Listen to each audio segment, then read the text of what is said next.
Nous sommes actuellement sur le plateau du Larzac et nous arrivons de Roquefort. Et qui dit Roquefort, tout le monde pense au fromage. Alors, comme tout le monde, on a décidé d'aller découvrir un peu mieux ce fromage que l'on mange très souvent, principalement lors de repas de fête. Donc il faut déjà savoir qu'à Roquefort, il n'y a que 7 entreprises qui ont le droit d'avoir l'appellation Roquefort. Et parce qu'elles ont des caves dans une périphérie de 2 km de long sur 300 mètres de large.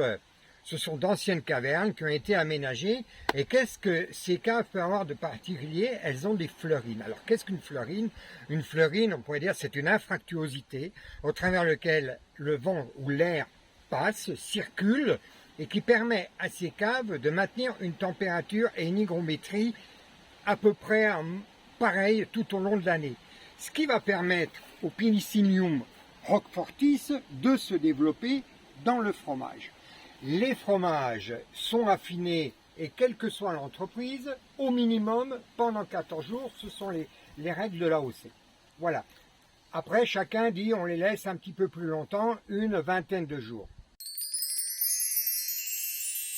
On s'est porté sur Gabriel Coulet, qui semblait être un intermédiaire.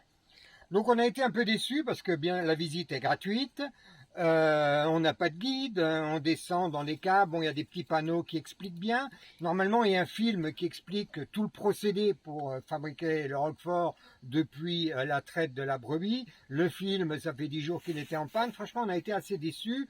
Et puis normalement il y a une dégustation à la sortie, mais les vendeurs qui étaient là étaient plus attirés par la vente que par faire la dégustation, ce qui fait qu'on n'a pas dégusté. Donc on était vraiment un peu déçu, donc on peut pas donner d'avis, on n'a pas dégusté le Roquefort Gabriel Coulet. Alors, juste en face, en sortant, il y a les Roquefort Papillon, qui est une société un peu plus connue, qui organise aussi des visites gratuites, donc on a été s'inscrire pour une visite gratuite. Et là, il faut dire que la visite qui est gratuite, visite guidée, c'est très bien fait. On commence par un petit film, puis ensuite on a une charmante demoiselle qui nous emmène dans les différentes caves, et qui vraiment connaît très bien son domaine, explique très bien, répond à toutes les questions, n'a plus aucun secret sur le Roquefort, et eux aussi disent qu'ils ont un boulanger qui, au moment de l'automne, fait, je sais plus, je crois, 300 kilos de pain, de seigle, bien entendu, dans lequel le Pénicillium va grandir, s'épanouir, et qu'après, ils vont mettre ça dans les fromages. Voilà. Visite, très bien. Dégustation, très bien aussi, rien à dire. Ils font déguster, ils ont aussi des fromages, des tomes de brebis. On déguste, on a même dégusté de l'huile d'olive. Quand on arrive au Roquefort, on déguste 3 Roqueforts, un ancien, un bio et un plus jeune. Alors, c'est vrai que notre avis reste notre avis. Il faut le dire, nous, ça fait une dizaine d'années où on mange très peu salé, parce que quand on mange des bons aliments, on n'a pas besoin de rajouter de sel.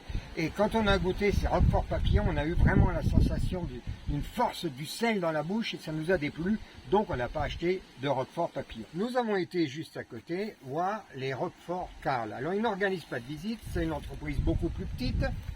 Et on a été accueillis par un charmant jeune homme qui nous a bien expliqué le procédé en disant qu'eux encore, ils utilisaient de la mie de pain de seigle dans lequel le Pénicillium a envahi, qu'ils font affiner le fromage sur des clés en bois et non pas dans des bacs en plastique.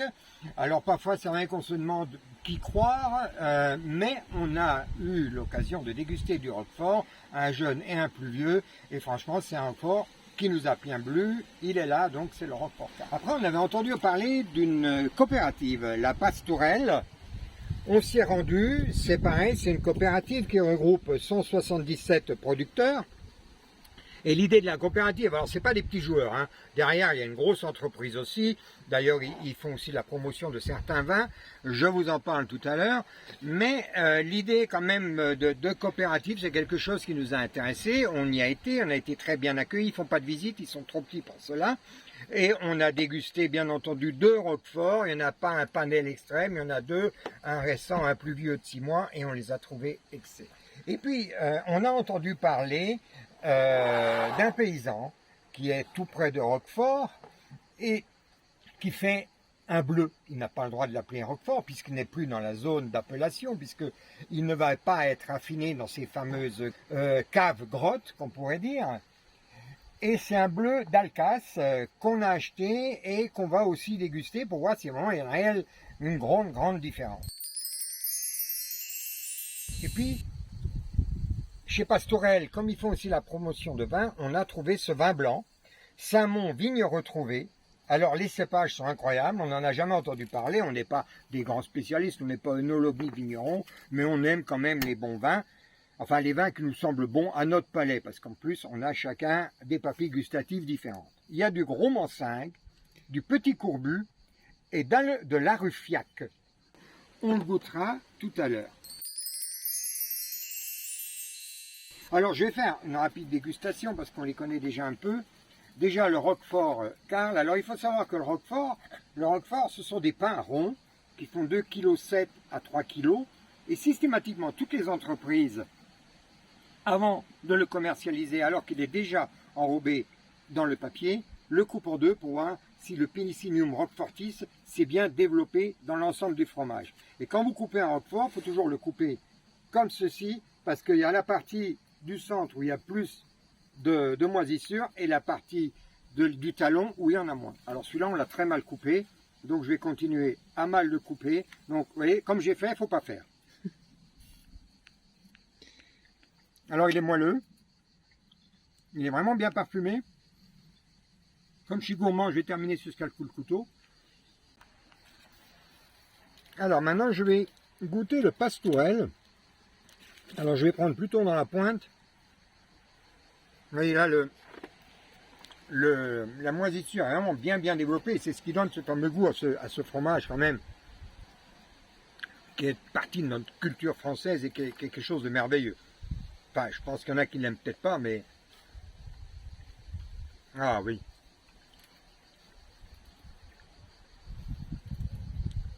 Alors, il y a le côté moelleux, et derrière, on a ce côté de la moisissure qui arrive et qui tient en bouche. Pour ceux qui aiment ça, franchement, c'est pareil, hein, je fais tout ce qu'il ne faut pas faire, le couteau dans la bouche. D'Alcace, qui est aussi emballé, comme le Roquefort. Alors, qui se tient moins bien, hein, je ne sais pas si vous le voyez, il s'écrase beaucoup plus. Au nez, il est agréable, hein. Ça sent un peu plus fort quand même. On n'a pas la même texture.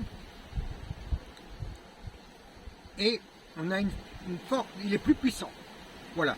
Mais très agréable. Et ce qui est intéressant, c'est de se dire, voilà, c'est un paysan qui fait de l'amande directe, il n'a pas le droit à l'AOP Roquefort, mais sans que ce soit dans les caves. C'est vrai qu'on ne peut pas comparer avec un Roquefort, c'est pas tout à fait la même chose. Le Roquefort a quand même un goût particulier qu'on ne va pas retrouver dans le bleu d'Alcace, mais c'est aussi intéressant.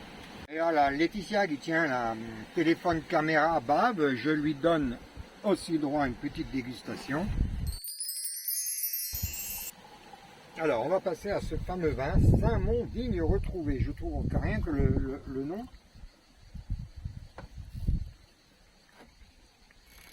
Alors, il y a un verre pour Laetitia. Je trinque à votre santé. Oula, rien qu'on est. Oh, il développe des parfums de fleurs.